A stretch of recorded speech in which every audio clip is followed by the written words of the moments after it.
Okay, so the next piece I'm going to talk about is the path of Monet's garden in Giverny.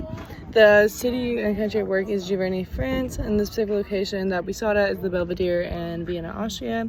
The artist responsible is Claude Monet, who is a French artist, mostly painter, and it is oil paint on canvas. The period of work is Impressionism and was made in 1902.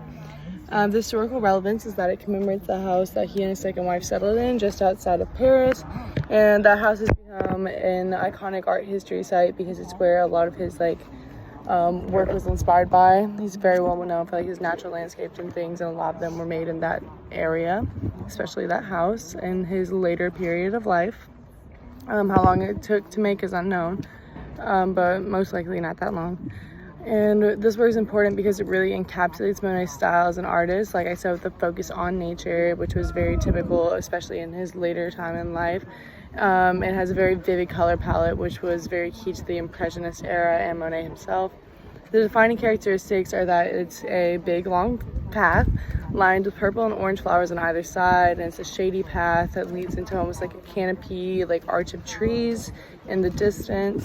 The historical contributions of Monet is that he was a key figure in the Impressionist movement and transformed French painting in the second half of the 19th century. He really defined the Impressionism style, especially in France. My personal observation is the high contrast in the color palette, which, at least from what I've observed, isn't very typical in the Impressionist era. It normally stays in pastels and light hues, but in this one you can see, like I said, with the shadows, it's very dark. There's a lot of black and dark brown in it amongst the other brighter colors.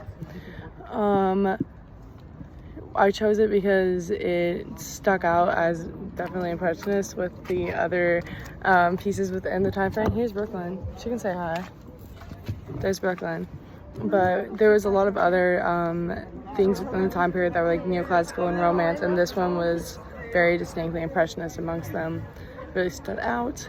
One fun fact is that he and his wife Alice eloped and traveled through the countryside until they found this house, and they're very particular about it because it is so inspirational in him, nature, and things like that.